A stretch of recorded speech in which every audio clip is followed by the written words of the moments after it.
This conference will now be recorded. Came from a chair. Is Sarah coming? I saw her getting into her car when I left, so I thought she was right behind me.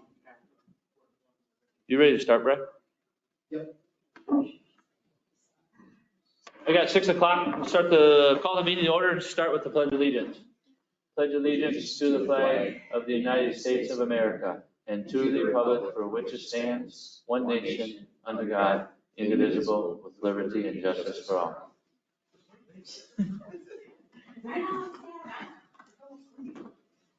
I believe we do not have any amendments. I just need approval adoption of the agenda. I'll make a motion to approve the agenda. Second. Any further discussions? All in favor? Opposed? Passes 5-0. Hi, Sarah, how are you? Review the minutes from the September 16th or February 16th regular meeting.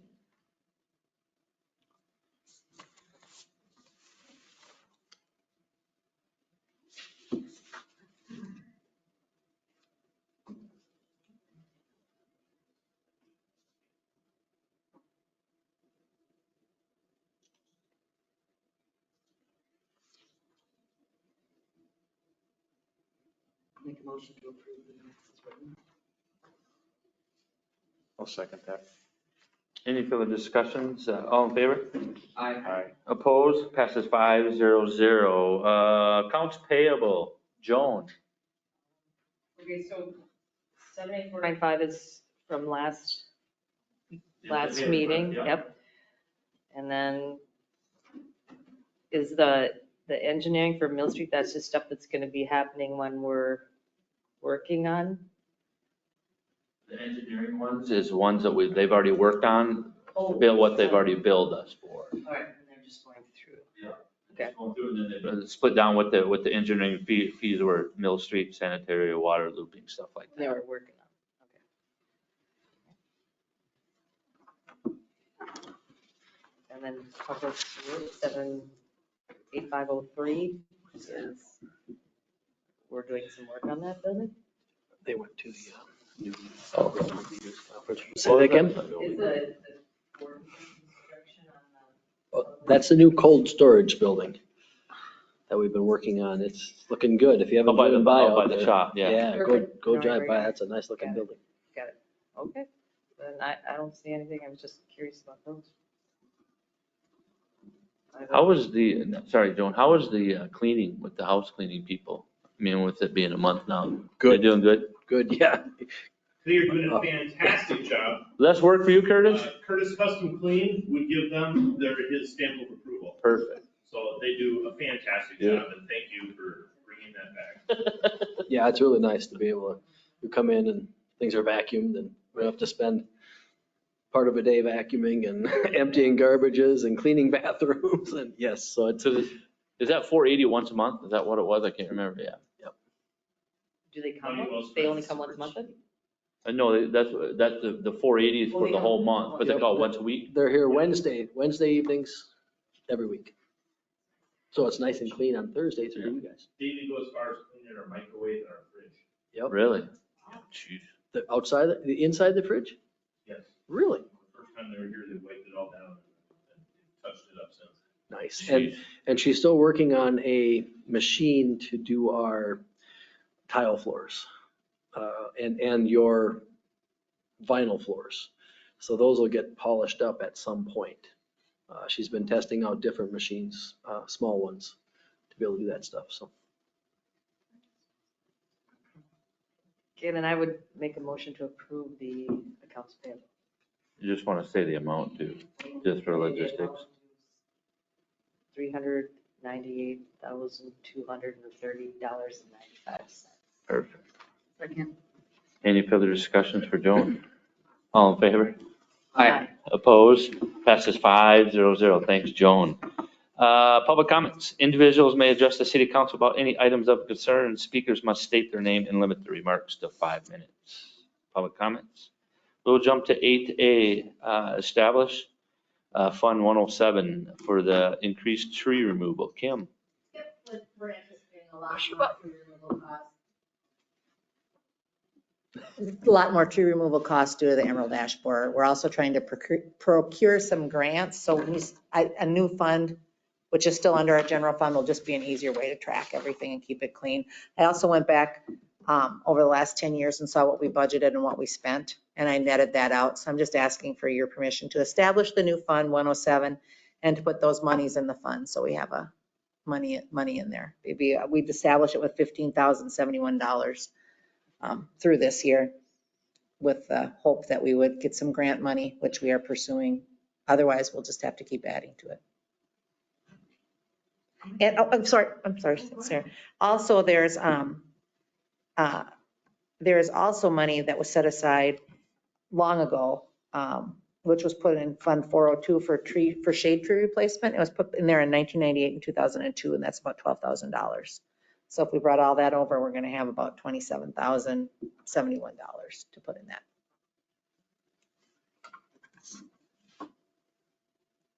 I'll make a motion to approve the establishment of Fund 107. Second. Any further discussions? All in favor? Aye. Opposed? Passes 500. Thanks, Kim. 8B, Resolution 2023-07.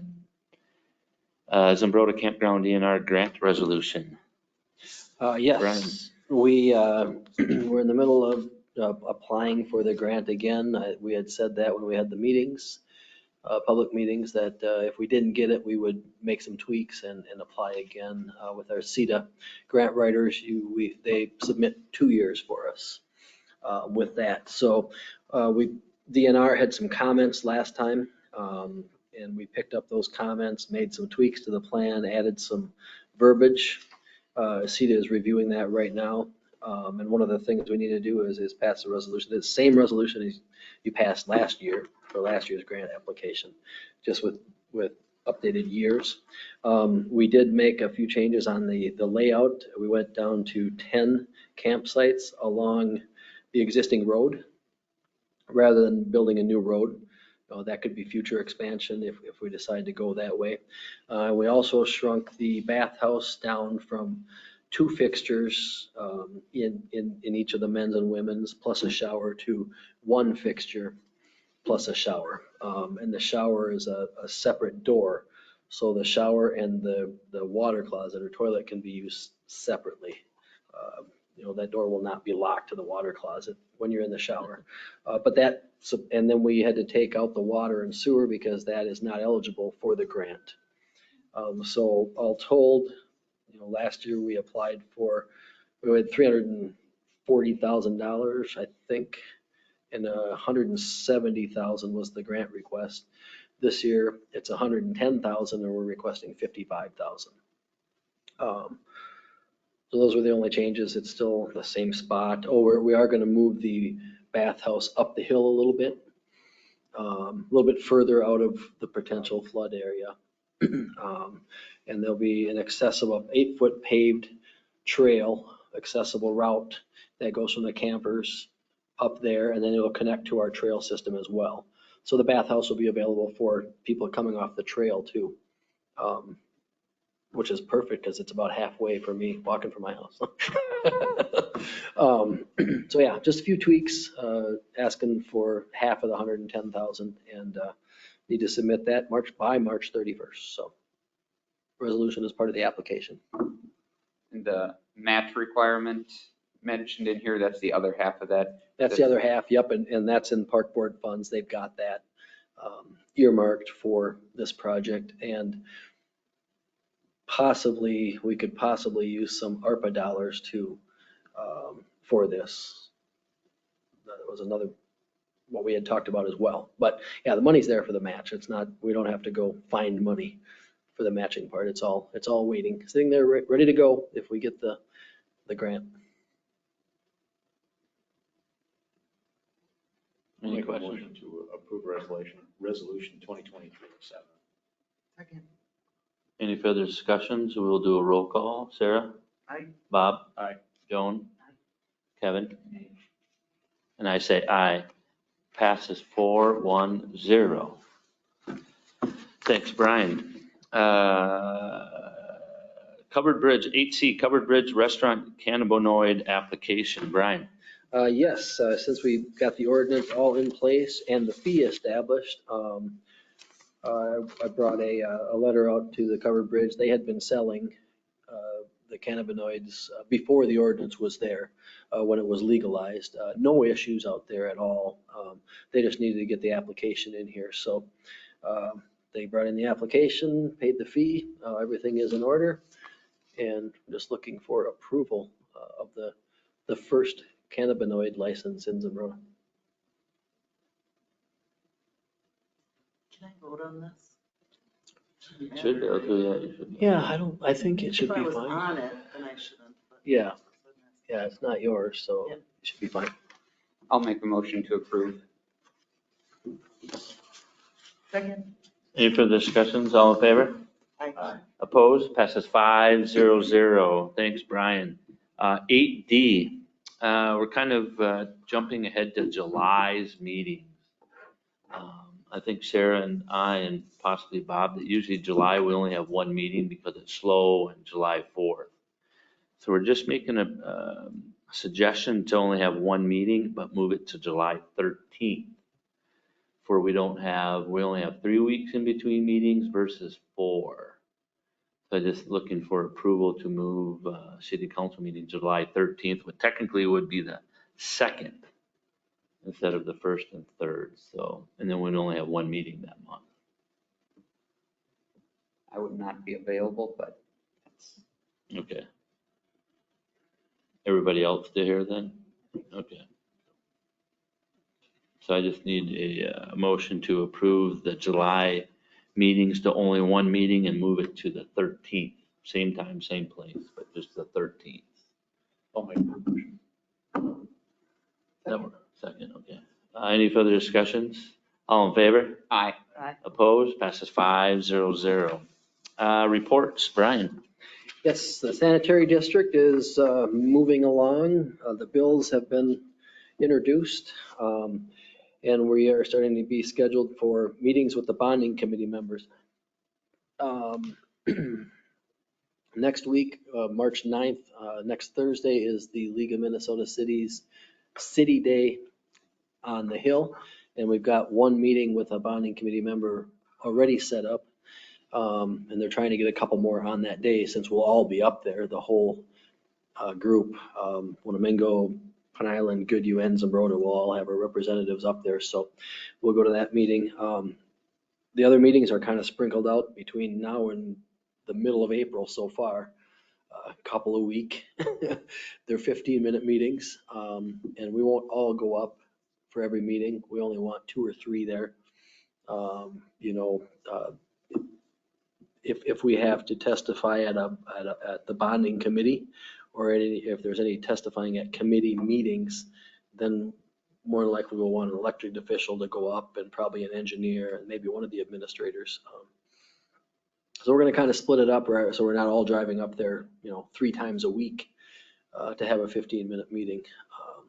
But yeah, it's moving along and things are really going to crank up here. The legislature is starting to introduce bonding bills. They started out first with the ones that were in there last year, or a lot of those that were in there last year. Then there's going to be a second bunch, which is what we'll be involved in. So we've got, like I told you before, we've got 2 bills in the House and 2 bills in the Senate. One bill for cash using the surplus, and another bill for GO bonds in both the House and the Senate. And our lobbyist is working like crazy for us, and that's great. And also Prairie Island's lobbyist has been wonderful to work with. He's also up there talking about our project daily. So that's my update on that. Capital planning, you're going to hear a whole bunch more about that next Wednesday at our work session. We've got it all tweaked and we're ready to present again. Ehlers will be here and we'll spend an hour on that of the hour and a half. And then let's see. The other agenda item so far will be water meter replacement project on the work session. We'll have Dan in here, he's our water meter guy, to talk about water meters, replacement projects, costs, things like that, just so you've got a feel for that. We've talked about it and modeled it into the budget, but we just want to make you guys more educated on water meters and the project, the need for the project. That's all I had. Perfect. Thanks, Brian. Matt? Chief? Nothing tonight. Curtis? Nothing tonight, sir. Thank you. Thank you. Kim? Nothing today. I just have one quick thing. I just want to congratulate Bridget's on 15 years. I believe it's tomorrow, Tomorrow. and they're going to have cupcakes and champagne, so all day. So if you want to stop in and have some champagne and cupcakes, stop in and congratulate Bridget and their staff on 15 years. That's all I got. Sarah? Bob? Joan? Kevin? The ambulance committee had their meeting with, just had a couple notes here that they were set for a $2.50 increase for 2024. And they said July, they were gonna talk about increasing it some more per capita. So just something to be aware of as we're setting budgets and things. They wanted to bring attention again to the ERSB inspection, that the award they got for their passing of it was 100%. And yeah, nobody else in Southeast Minnesota received that 100% score. So really shining example of the performance that they're doing there. And then their certificate of clinic excellence award, 90th percentile for that. That was all I had to report on that. Perfect. Thanks, Kevin. Nothing else? Meeting adjourned.